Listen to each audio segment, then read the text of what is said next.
आगाज हुई है नई पार्टी का। ऐलान किया है आरसीपी सिंह ने, लेकिन आखिर धार क्या होगी? तो बड़ा सवाल उन्होंने बता दिया लोगों को कि नीतीश कुमार अपने जीवन में एक प्रतियोगिता परीक्षा दिए जो फेल कर गए। मतलब सर आरसीपी जो सियासत होगी उसकी धार जो है नीतीश के विरोध में बहुत बड़े ही किसी सातिर राजनेता के शिकार हैं जो इनके कंधा पर बंदूक रख के नीतीश कुमार को की टांग नहीं तो राजनीतिक टांग तोड़ने की कोशिश में कि आज जो अनाथ है नरनाथ होता कल वही, आज जो उत्सव मग्न है कल शोक से रोता है वही। तो आखिर बिहार में है कौन? तीसरा कौन बच गया जिसको ही पुचकार रहे थे? उसके कार्यकाल को भी कहे कि उसमें भी अच्छाइयाँ थी, जबकि पटना हाई कोर्ट को भी उस कार्यकाल में अच्छाइयाँ नजर नहीं आई। और इसमें टेस्ट फायर किया जाएगा जो आप कह रहे हैं, कुर्मी का कोयरी का वोट छिटकाने का। सीधी चाल नहीं चली जाती है और नीतीश कुमार उसके माहिर खिलाड़ी। मतलब सर आप कहना चाह रहे हैं कि आरसीपी के पीछे लालू है? भले मैं दरवाजा कहूँ बंद है, लेकिन तेरे लिए सदा खुला है।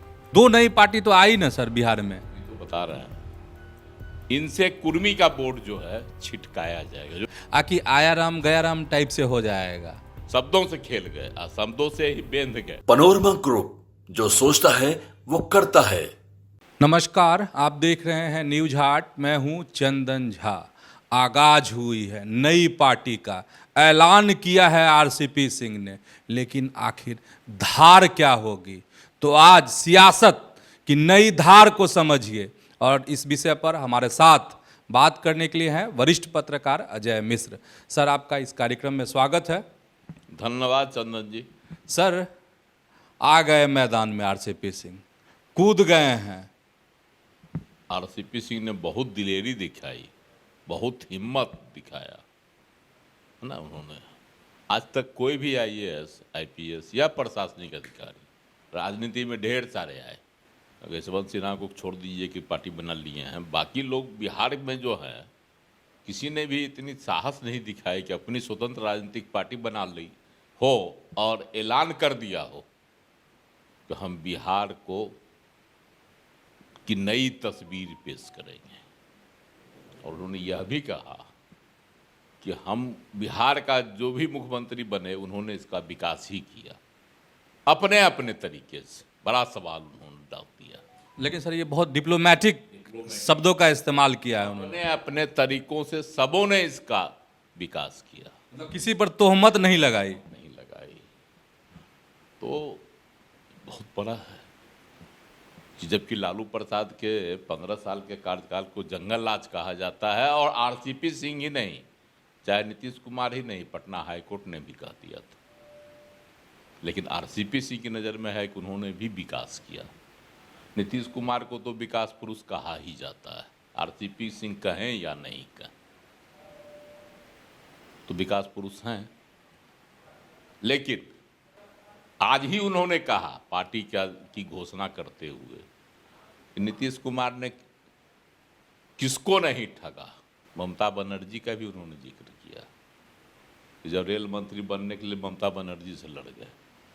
बात भी सही है, ममता बनर्जी और इनमें रेल मंत्री के लिए मुँह फुलौल हुआ था, तो बात भी सही है। उन्होंने कहा कि नीतीश कुमार जो हमको कहते थे कि उनको आईएएस से हम जो है राजनेता बना, उनको पहचानता कौन था? नीतीश कुमार ने ऐसा कहा था, उसका भी जिक्र उन्होंने किया। वो कहे कि एक बार वो जब इंजीनियर बन गए तो एक बार नेवी का परीक्षा दिए थे, वो नहीं पास किए थे। नीतीश बहुत बढ़िया बताया उन्होंने। तो आईएएस बनना कोई खेल नहीं, आईएएस कोई थोड़े किसी को बनाता है, अपनी मेरिट से बनता है। तो बड़ा सवाल उन्होंने बता दिया लोगों को कि नीतीश कुमार अपने जीवन में एक प्रतियोगिता परीक्षा दिए जो फेल कर गए, पास नहीं किए। तो नीतीश कुमार की काबिलियत पर उन्होंने सवाल लग दिया। उन्होंने छोटे छोटे मतलब प्रखंड स्तर के कार्यालयों में व्याप्त भ्रष्टाचार का भी जिक्र किया और शराबबंदी पर भी सवाल उठाया। कहा कि पूरी तरह फेल, कहीं कोई इसको जो जिस उद्देश्य से इसको लागू किया गया, लोग जो जहरीली शराब पीकर मर रहे हैं, बात भी सही है। आरसीपी सिंह ने ऐसा कोई गलत नहीं किया। जिस समय 2016 में नीतीश कुमार का यह ड्रीम प्रोजेक्ट लॉन्च हुआ था, बहुत विरोध और तकरार के बाद और जोश में, उस समय तमाम दलों ने इसका, नीतीश कुमार की इस नीति का समर्थन किया था। और उसी साल जो है वो गोपालगंज के जो में जहरीली शराब पीकर लोग मर गए थे, 16-17 लोग मर गए थे ना। जहरीली कांड अभी तक वह जो है लोगों के जेहन में है और उसकी चर्चा होते रहती है। तो बता रहे हैं कि फेल कर गया, तो सही बात है, शुरुआतिये में फेल हो गया था, शराबबंदी हो गई थी फेल। अभी देखिए कुछ दिन पहले मर गया छपरा सिवान में 40-45, कितना संख्या गिनते रहिएगा तो अभी तक में बहुत संख्या पुड़ जाएगी। कितने लोग अंधे हो गए। तो आरसीपी सिंह का यह भी आरोप सही है। तो आरसीपी क्या करना चाहते हैं, किसको चुनौती देना चाहते हैं, यह तो जग जाहिर हो गया। किसको सर? लालू प्रसाद की आलोचना नहीं कर रहा है, भाजपा सरकार की आलोचना नहीं कर रहे हैं, जो उनको डिब्बा में बंद कर रहा था।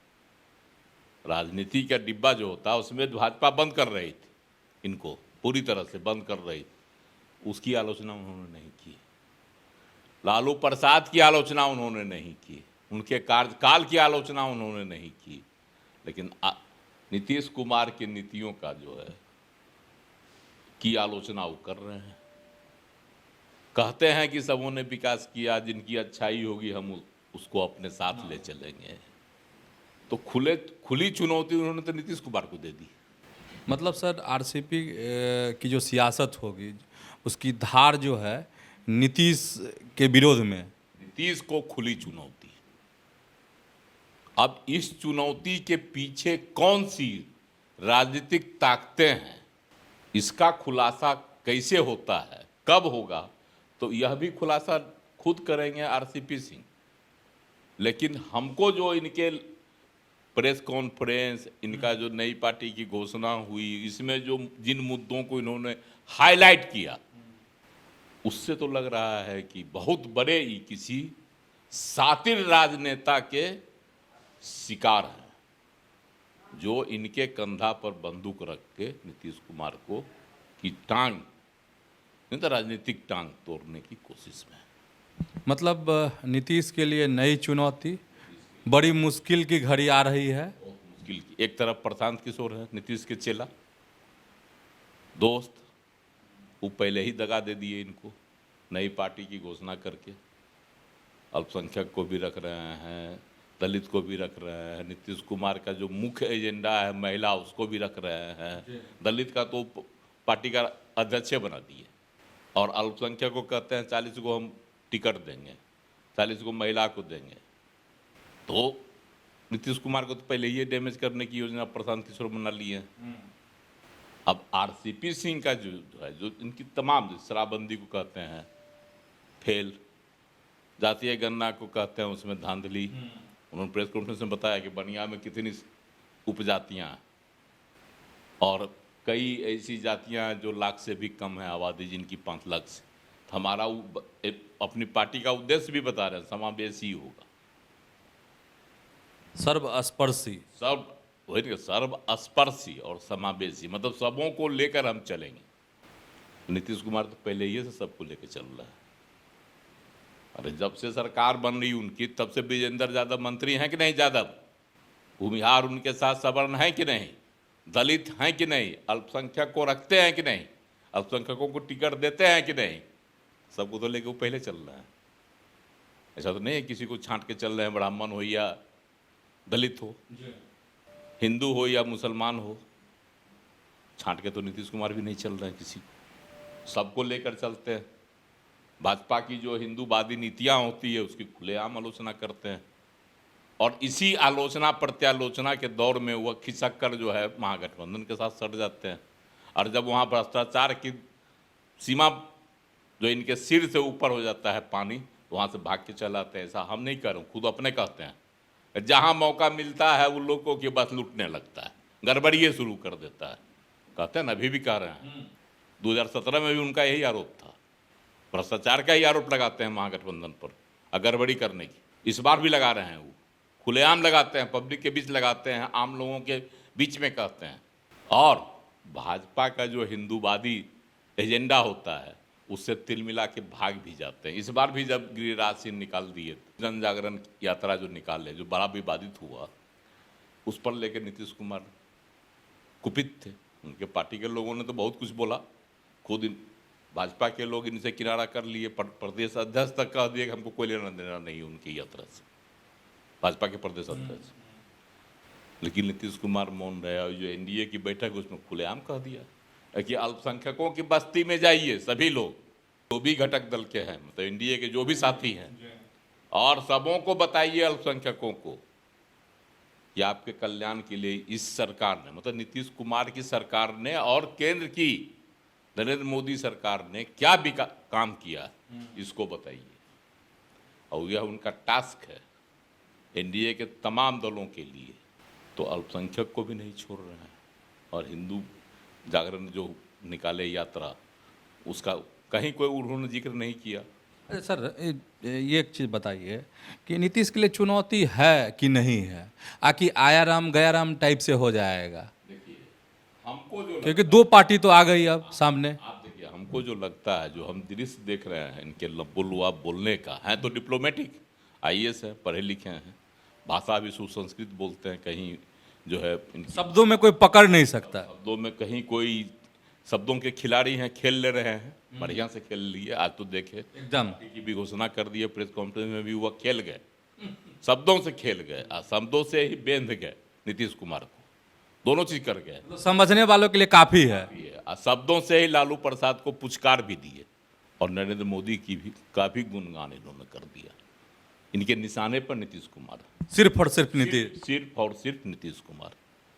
ये तो सर हम बताए थे अपने दर्शकों को अपने कार्यक्रम में कि सिर्फ और सिर्फ नीतीश ही निशाने पे होंगे। सराहना भी दे गए, किसको? तो बीजेपी को, कि हमको संट कर दिया। बीजेपी को उलाहना देते हैं, नीतीश कुमार की आलोचना करते हैं, नीतीश कुमार की ही नहीं, नीतीश कुमार की नीतियों का, नीतीश कुमार की जो पॉलिसी है उसकी।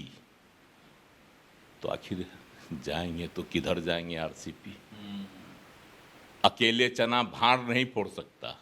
बिहार की जो सियासत है 1990 से, वह सिर्फ बीच में एक बार लालू प्रसाद को बिहार की जनता ने मौका दिया था 1995 में, उसके बाद से भी नहीं मिला किसी को, चाहे कोई हो। बड़ा जनाधार और विकास पुरुष कहलाने वाले नीतीश कुमार हों या सामाजिक न्याय के पुरोधा और बेरोजगारों को रोजगार देने का वादा करने वाले तेजस्वी यादव, उनको भी यहाँ की जनता ने। नीतीश का कुछ नहीं बिगड़ने वाला, कुछ नहीं होगा, क्योंकि दो नई पार्टी तो आई ना सर बिहार में। ये तो बता रहे हैं। एक जनसुराज, वो क्या करेगा? जनसुराज सवर्णों का वोट छितिर बितिर करेगा और कुछ नहीं कर पाएगा। तो सर ये छितिर बितिर होगा तो लॉस नहीं होगा? दूसरा ई जो है, इनसे कुर्मी का वोट जो है छिटकाया जाएगा, जो नीतीश कुमार की कोशिश होगी कि छिटक की है सियासत की, उसको छिटकाने की कोशिश होगी। और कौन छिटकाएगा? ये तो सर्वविदित। कौन चाह रहा है कि कोहली को मैंने छिटका दिया लोकसभा चुनाव में और विधानसभा में कुर्मी को अगर छिटका दिए तो मेरी सरकार बन जाएगी। क्योंकि 11 ही गो विधायक के कारण तेजस्वी मुख्यमंत्री की कुर्सी पर 2020 में नहीं बैठ पाए थे और 2015 में लालू प्रसाद को इसका मलाल था कि हमारे साथ अगर 11 को हमको नहीं वोट देते जिताते तो कांग्रेस को ही जिता देते। उन्होंने एक घाघ राजनेता के सामने कहा था, हमसे ठीक है हमको नहीं वोट देते, कांग्रेसिये को जिता देते 11 को, तो आज मेरी सरकार होती, नीतीश की नहीं होती। मतलब सर आप कहना चाह रहे हैं कि आरसीपी के पीछे लालू है, तेजस्वी है, आरजेडी है? देखिए, हमारा तो यही है संकेत कि आरसीपी के पीछे लालू है, दिमाग उनका लालू। इसलिए कि आरसीपी सिंह ने भी कुछ दिन पहले जब तेजस्वी की आलोचना हो रही थी, खास करके प्रशांत किशोर जब कर रहे थे नौवीं फेल की बात जब कह रहे थे, तो आरसीपी सिंह ने खुलकर विरोध किया था इसका। और आज का जो उनका प्रेस कॉन्फ्रेंस है और उसमें जो उन्होंने निशाना बनाया है, धार चलाया नीतीश पर और वार किया बीजेपी पर भी। तो आखिर बिहार में है कौन, तीसरा कौन बच गया जिसको ये पुचकार रहे थे? उसके कार्यकाल को भी कहे कि उसमें भी अच्छाइयाँ थी, जबकि पटना हाई कोर्ट को भी उस कार्यकाल में अच्छाइयाँ नजर नहीं आई थी। जंगल राज कहना पड़ा था। आप इसी से आरसीपी सिंह का लक्ष्य और आरसीपी सिंह की राजनीति को समझ गए होंगे। अच्छा सर, आरसीपी सिंह की जो प्रेस कॉन्फ्रेंस हुई उसमें चूंकि उपचुनाव भी है 4 सीटों पर बिहार में, अभी तुरंत 13 नवंबर को वोट पड़ेंगे, तो कहा जा रहा है कि बहुत बारीक ढंग से मतलब सियासी चालें बिछाई जा रही है और इसमें टेस्ट फायर किया जाएगा, जो आप कह रहे हैं कुर्मी का कोयरी का वोट छिटकाने का। तो कहा जा रहा है कि आरसीपी अगर नहीं उतरेंगे तो उनके सिपाही और सैनिक उतरने वाले हैं। हालांकि उन्होंने कोई जिक्र नहीं किया है उपचुनाव का। उपचुनाव का उन्होंने कोई जिक्र नहीं किया। उनका निशाना है बिहार में सुधार का, बिहार के विकास का, बिहार के अतीत का, जिसका जिक्र उन्होंने किया। गौरवशाली अतीत का भी जिक्र किया और गौरवशाली बिहार बनाने का संकल्प भी उन्होंने लिया। तो ऐसा कोई उपचुनाव का उन्होंने संकेत नहीं दिया, लेकिन उनका टाइमिंग सर, पार्टी लॉन्च की जो टाइमिंग है, लग रहा है कि उपचुनाव में कुछ करेंगे, लेकिन भीतरे नीतीश कुमार भी कच्चे खिलाड़ी हैं सर सियासत के। वो तो जिसको मारते हैं वो कभी ऊपर नहीं हुआ। ऐसे ढेर सारे जॉर्ज फर्नांडिस हैं, दिग्विजय सिंह हैं, गिनती की नियत के शरद यादव हैं, तो गिनतियां अनगिनत हैं। नीतीश से जो भी लड़ा, खास करके उनकी पार्टी के, वह जो है धूल ही फांका है ना, फूल किसी के गले में विजय माला नहीं गया। लेकिन सर कहा जाता है कि आज जो अनाथ है नरनाथ होता कल वही, आज जो उत्सव मग्न है कल शोक से रोता है वही। तो दिन और रात, तो अगर नीतीश कुमार की सियासत में इतनी चलती है तो इसको दिन मान लेते हैं, तो हर चीज़ की तो रात होती है, तो रात भी तो आएगी, फिर किसी का दिन तो होगा। चतुर राजनेता है नीतीश। वक्र चाल जो होती है राजनीति की, उसमें क्या होता है, सीधी चाल नहीं चली जाती है, और नीतीश कुमार उसके माहिर खिलाड़ी। वक्र चाल चलेंगे और उस चाल में कौन फंसता है देखते हैं। बिलबिला जाती है भाजपा और कहना पड़ता है दरवाज़ा मेरा बंद है, लेकिन दरवाज़ा खोल के अमित शाह बैठे रहते हैं। नीतीश कुमार जब आए तो एकदम स्वागत पर स्वागत होने लगा। और इधर से अभी भी तेजस्वी की भाषा बदल गई, लालू प्रसाद की भी बोली बदल गई। क्या बोले थे लालू प्रसाद? तो कुछ बोलबे नहीं करता है। अभी हाल ही में उन्होंने बोले, इसमें क्या कहता है, हिंदू जागरण यात्रा वाला पर जो सवाल लगा था उनसे, तब क्या वो कुछ बोलबे नहीं करते हैं। इसीलिए कि उधर भी बेसब्री से इंतजार रहता है, आज अब मेरे छोटे भाई तेरा स्वागत है। इधर भी रहता है, भले मैं दरवाज़ा कहूँ बंद है, लेकिन तेरे लिए सदा खुला है। तो सब बिहार में इसी तरह की सियासत चलती रहेगी, कभी तो अंत होगा इधर आने का उधर जाने का। जब तक नीतीश हैं तब तक बिहार की सियासत ऐसे ही चलेगी। उसके बाद ही कुछ होगा। अब उसके बाद कौन सिकंदर होता है नहीं कहा जा सकता, लेकिन नीतीश के रहते कभी इधर कभी उधर की ही राजनीति चलेगी। तो समझ गए होंगे आप कि आखिर आरसीपी की सियासत की धार क्या होगी। तो ऐसे ही न्यूज़ हाट के साथ जुड़े रहिए, खबरों से अपडेट रहिए। धन्यवाद, नमस्कार।